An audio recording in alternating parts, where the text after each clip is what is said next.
Ok, muchas gracias, doctor Ángel. Muchas gracias a Néstor Campos por la invitación, parte de este ciclo de conferencias. Eh, Mi charla, pues es una charla, por decirlo así, un poco reciclada, con base en un trabajo que hice hace varios años, pero que sigue muy vigente, y es mostrar cómo ha sido la evolución de un humedal costero emblemático como es la Bahía de Cartagena. Pues no nos sorprende, o ya es conocido que eh, desde hace 5 siglos todos los ecosistemas marinos y terrestres han sido transformados por la intervención humana. Eh, Sobre todo eso es visible en los ecosistemas terrestres. Estos son mapas elaborados desde el Instituto Humboldt hace un par de años, que muestran la distribución de los ecosistemas naturales de Colombia, y podemos ver que en la actualidad pues más del 60% de la extensión del país emergido en la parte terrestre, pues no sabemos ni siquiera qué es lo que había ahí como ecosistema natural. En el mapa de la izquierda pues son polígonos reconstruidos a partir de las variables de suelo, clima, etcétera, que hacen suponer el tipo de ecosistema original que estaba ahí. Pero en realidad todos los ecosistemas han sufrido transformaciones importantes a lo largo de esos 5 siglos, pero sobre todo en las últimas décadas. Entre los humedales costeros del Caribe colombiano, pues llamando humedales, o la definición de humedal costero, pues se refiere a cuerpos de agua semicerrados o semiabiertos, eh, de aguas salobres o marinas, con profundidades de promedio de menos de 20 metros. Entonces, dentro de esa categoría, pues hay una serie de humedales distribuidos a lo largo de la costa que van desde la ensenada de Río Negro a la salida del Golfo de Urabá, hasta las bahías del norte de La Guajira, en Portete, Bahía Honda y Bahía Hondita. Y ahí en la mitad de todo eso, pues está lo que conocemos el complejo de humedales de la Bahía de Cartagena con la Ciénaga de la Virgen eh, anexa.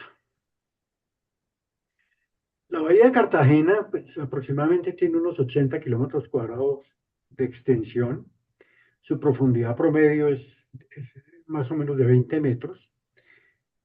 Su origen geológico, digamos, se remonta a, a, a tiempos del Pleistoceno tardío, comienzos del Cuaternario, eh, a partir de una serie de formaciones coralinas, arrecifales, eh, que discurrían en sentido noreste-suroeste, y con los cambios de nivel del mar, pues finalmente quedó configurada un cuerpo de agua semicerrado ahí. El punto más alto de esos arrecifes es lo que hoy conocemos como el Cerro de la Popa, ¿verdad? Si uno escarba en las laderas de la Popa, lo que encuentra pues son restos calcáreos de corales y de conchas marinas. Eh, la bahía actual está comunicada con el mar abierto a través de dos bocas, la Boca Grande y la Boca Chica, denominaciones que vienen desde la época de los conquistadores y de la colonia. Eh, los primeros mapas que se conocen de este cuerpo de agua o de esa región, pues muestran que pues, eran casi que caricaturas, ¿verdad? De lo que dibujaban unos cartógrafos con las herramientas primitivas y la observación in situ de los accidentes costeros.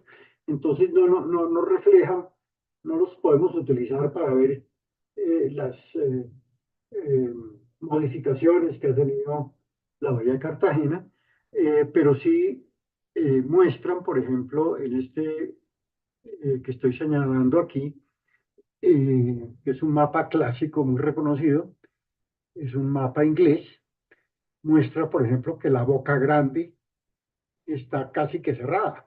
Lo que hoy es Boca Grande, esta parte de aquí, hoy tiene 1,5 kilómetros de ancho y en ese mapa se ve apenas un canal que comunicaba la bahía con el mar abierto. Lo que quiere decir que esto era una barra de arena que en ciertas épocas se abría y en ciertas épocas se cerraban, eran unos bajos arenosos, eh, pues típicos de una geoforma que se conoce como una espiga costera. Aquí en este otro mapa se ve igual, ¿verdad? Esta Boca Grande parece que estacionalmente a lo largo del año sufría modificaciones. Y la Boca Chica, eh, supuestamente también, pero seguramente era una apertura más permanente que no se bloqueaba casi nunca. Aquí pueden ver también algunas, este mapa lo que nos estamos mostrando, este ya es un poco más reciente, esto es del siglo XIX, muestra los 18, finales del siglo XVIII, muestra nuevamente que aquí había una estructura de arena que era un bajo natural, que fue el que definitivamente los españoles decidieron bloquear para evitar el ingreso por este lado de las embarcaciones de piratas. Pero vemos unas estructuras aquí que el dibujante o el cartógrafo del momento nos muestra dibujando incluso atributos, digamos, como ecosistémicos, ¿verdad?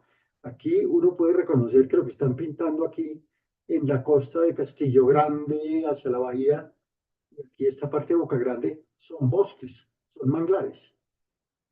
Lo mismo ocurre por aquí, que muestra unas estructuras como arrecifes de coral, más manglares, etcétera. Con base en eso, y ya con, digamos, información más reciente, eh, que consta de crónicas, de historiadores también, testimonios, eh, incluso de mi abuela y de mi abuelo, que eran cartageneros, fotografías aéreas del Agustín Codazzi que datan de los años 30, las primeras fotografías aéreas del Agustín Codazzi, puede uno empezar a reconstruir cómo era la configuración en términos de ecosistemas al interior de la bahía de Cartagena. Entonces uno puede reconstruir bosques oh, de mangle o manglares que bordeaban prácticamente toda la costa de la bahía de Cartagena, la parte interna de la isla de Tierrabomba, etcétera.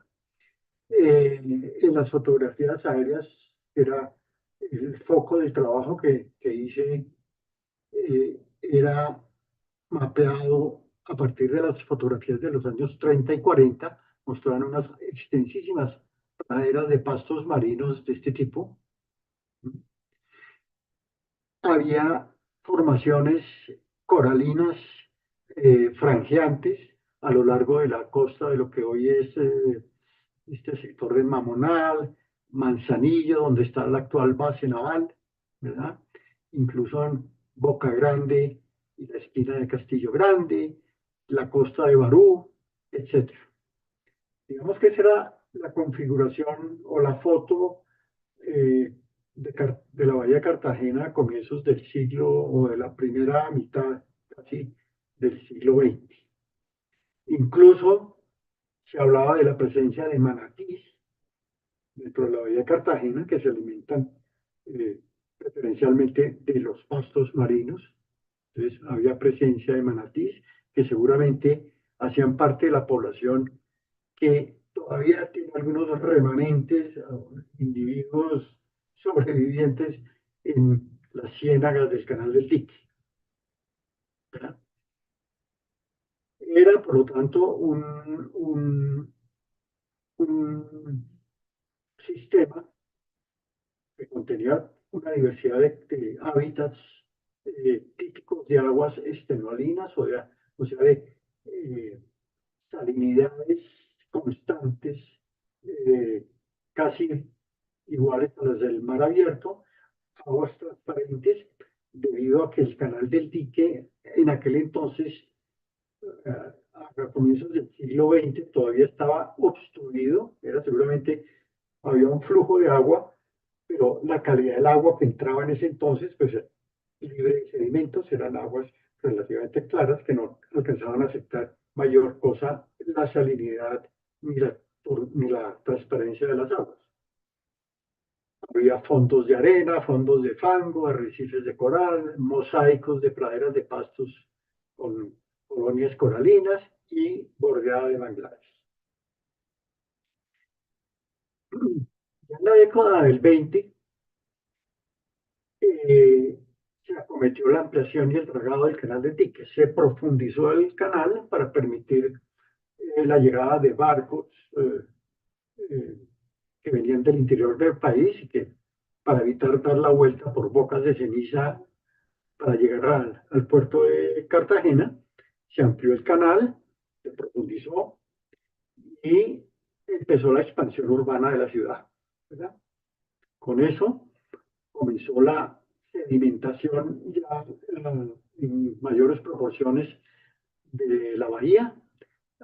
Empezó a llegar agua dulce en mayor caudal, o sea, ya la salinidad de las aguas empezó a disminuir.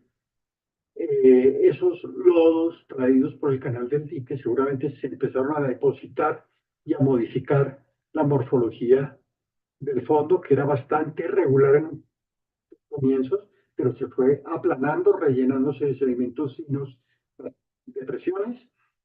Los manglares de la parte norte, de Boca Grande, Castillo Grande, y de la parte de Mamonal, Manga, en fin, empezaron a ser talados para dar paso a la urbanización. Las aguas extenualinas y transparentes se conservaron aparentemente solamente en el sector norte de la bahía, mientras que aquí en la parte del sur empezó a aparecer plumas de turbidez y aguas de salinidad reducida. En 1930, en la década del 35 al 45, pudimos contabilizar, haciendo mediciones a partir de de los mapas reconstruidos a partir de fotografía aérea, existían un poco más de 1.000 hectáreas de praderas de pastos marinos. Eh, pero en esa década empezó a darse ya una erradicación de esto en el sur, posiblemente pues por la reducción de la salinidad y el aumento de la sedimentación. Y trataron de mantenerse conservadas más sobre la costa de Mamonal y a lo largo de la costa de Tierra Bomba.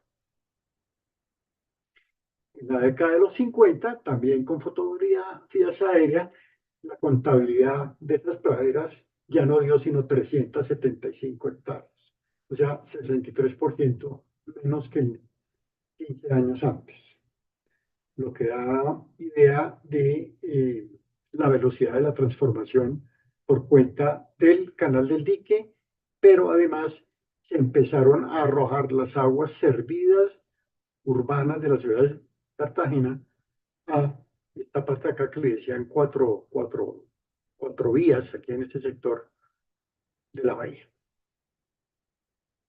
Y ya prácticamente erradicaron totalmente los manglares que todavía existían en Castillo Grande, Manga y Mamonal. 10 años después, la contabilidad volvió a bajar 233 hectáreas de pastos marinos, 40% menos que en la década anterior.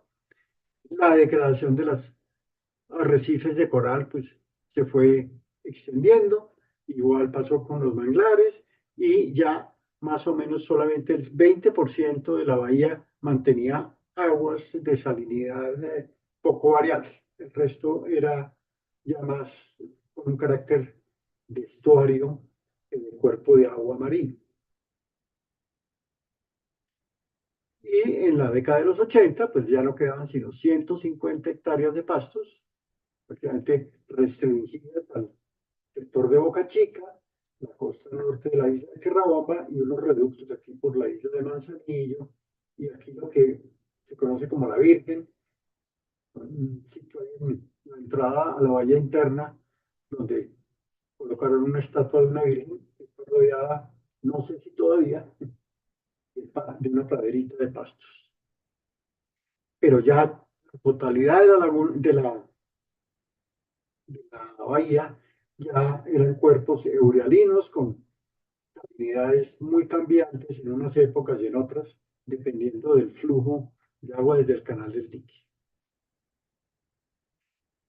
Y finalmente, ya entrado en el siglo XXI, pues lo que quedaban, comienzos del siglo XXI, en el año 2001, eran 76 hectáreas.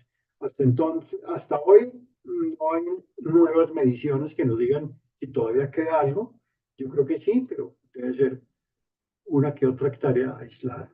Pero ya a comienzos del siglo XX, XXI, perdón, no había sino 76 hectáreas. O sea, el 7% de la cobertura original, tomando como original el año 1940.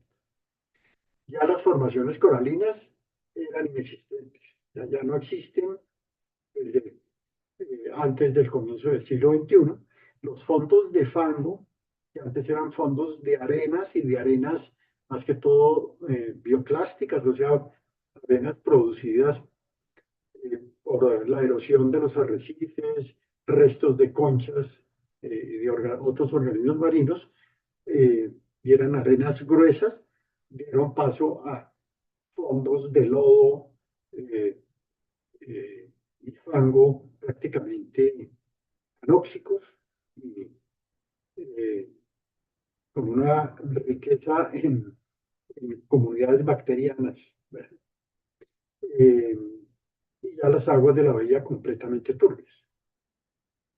Aquí, pues, teniendo en cuenta solamente el indicador de pastos marinos, pues vemos cómo a lo largo de las épocas, desde 1945 hasta comienzos del siglo XXI, pues la reducción de praderas, que se refleja también a su vez pues, en otros hábitats como los pastos, como los manglares y las formaciones coralinas, pues es más o menos así, con una caída fuerte a mediados de los años 50, que tiene que ver principalmente con la reapertura y el dragado del canal de Tiki. La respuesta fue casi que inmediata, pues por lo menos en los pastos marinos. Eh, Mirándolo desde el punto de vista de fauna asociada a los pastos marinos, si uno compara lo que en el año 2001 había en fauna conspicua, digamos, típica de las praderas de pastos marinos, en el interior de la vía se contabilizaron 19 especies. Y las especies que dominaban eran gastrópodos, o sea, caracoles, de varias especies, principalmente estas dos, algunos cangrejos y un ascidiáceo eh, incrustante que crece también sobre las hojas de los pastos marinos. Mientras que afuera de la bahía, para comparación, praderas que ya no estaban dentro del, sometidas al, digamos, a aguas tan variables y turbias, eh, predominaban las esponjas, había más diversidad, dominaban especies filtradoras, uno que otro gastrópodo también, y todavía erizos típicos de las praderas de pastos, como el tequinos, el erizo blanco. Y en la 74, un trabajo de tesis de la Universidad de Lozano contabilizaba dentro de la bahía todavía 30 especies de macrofauna, eh, muy similar a lo que hoy encontraríamos por fuera de la bahía. ¿Sí? Es decir, que organismos, principalmente los filtradores, como esponjas y los bivalvos, típicos de la cobertura de este ecosistema de pastos marinos, eh, bueno, son los primeros que van desapareciendo cuando hay esos impactos. Esto es como una reconstrucción de la historia de las modificaciones. Eh, no, no creo pertinente en este momento ponerme a explicar qué hay como los detonantes y sus resultados, ¿verdad? Pero desde el antes hasta la hora hay toda una serie de procesos encadenados que condujeron finalmente a la erradicación de las comunidades de coral, la degradación de las praderas, de pastos y también, por supuesto, de los manglares. Pero los principales responsables de todas estas transformaciones ha sido, pues, desde los inicios, pues, la pesca y la extracción de alimentos, actividad que era practicada desde tiempos precolombinos, pero que seguramente era una actividad de poco impacto. Pero después, cuando llegaron los españoles, pues empezaron a utilizar la roca coralina de los arrecifes más cercanos a la ciudad para la construcción de viviendas y otra infraestructura.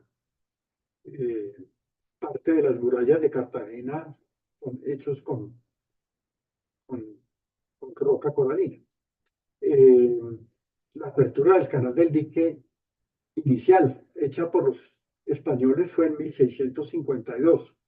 Sin embargo, pues una apertura, digamos, modesta. Lo que hicieron fue unir una serie de ciénagas que ya estaban conectadas y seguramente pues, la calidad del agua del río Magdalena en ese entonces era muy distinta a la del Magdalena de hoy. Debió tener sus impactos, pero seguramente eh, tenues en el ecosistema de la bahía de Cartagena.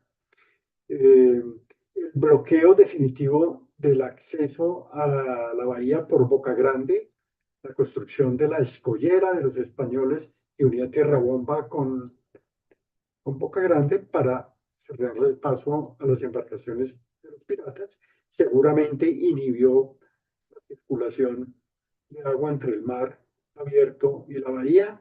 La reapertura nuevamente del canal del dique en 1934 y en 1950 y algo. Los rellenos y dragados de la zona urbana, eh, con la consecuente pues, erradicación de los manglares, que en esa época eh, todavía los manglares se asumían como un bosque pestilente, criadero de mosquitos. Ya había que darle paso pues, al desarrollo hotelero de Boca Grande y eso era incompatible. Eso hasta años recientes era así. Toda la zona de, de los antiguos manglares ¿cómo se llama? De Crespo hacia la Boquilla, también fueron erradicados y dieron paso a todos los hoteles de las Américas, etcétera, etcétera. Esto, el vertimiento de aguas industriales y domésticas a la bahía a partir del año 58. El vertimiento de aguas negras de la ciudad también, la construcción de espolones y muelles, infraestructura turística, etcétera, a lo largo de la costa interna de la bahía, pues eso finalmente nos muestra que la bahía hoy es otro cuento muy distinto a lo que debió ser a comienzos del siglo XX, ¿verdad? Eh, Sin embargo, pues había unas transformaciones leves a lo largo de 4 siglos de colonia, que eran intervenciones antrópicas, pero modestas, digamos que no causaron eh, impactos de gran magnitud, pero sí a partir del comienzos del siglo XX podemos ver que todo se fue transformando. Y finalmente, pues de un sistema estenoalino, llegamos a un sistema eurialino, ya en referencia a la salinidad de las aguas, de aguas transparentes oligotróficas, llegamos a aguas turbias, eutróficas y contaminadas, de fondos de arena rocosos con mosaicos de corales y pastos marinos de alta productividad. Tenemos hoy fondos de lodos hipóxicos o anóxicos y contaminados de escasa productividad y de comunidades biológicas que eran dominadas por organismos filtradores, herbívoros y carnívoros. Hoy es un sistema dominado por bacterias. Si uno quisiera remontarse en el tiempo y ver cómo lucía la bahía de Cartagena eh, en el siglo XIX, lo más parecido que se me ocurre a mí, después de que estuve en Panamá visitando Bocas del Toro, dije, es la bahía de Bocas del Toro en el noroccidente panameño. Es esto, donde es una costa, un cuerpo semicerrado, pero comunicado con el mar, de agua salada, con pocas llegadas de agua dulce y sedimentos, con aguas bastante transparentes, la costa bordeada por manglares, arrecifes de coral franjeantes, ¿sí? Eh, ¿Sí? Donde ve uno este tipo de ambientes, digamos, ya urbanizados y modificados, pero con la diferencia de que no están impactados por descargas grandes de agua dulce, turbia y contaminada. Esta foto de arriba es bien curiosa, fue tomada por un dron en plena pandemia, cuando no circulaba un solo barco por la bahía de Cartagena, y fue un momento de calma, de vientos, etcétera. Los sedimentos de suspensión seguramente se depositaron y curiosamente la transparencia del agua en esos días fue inusitada y se alcanza a observar como el,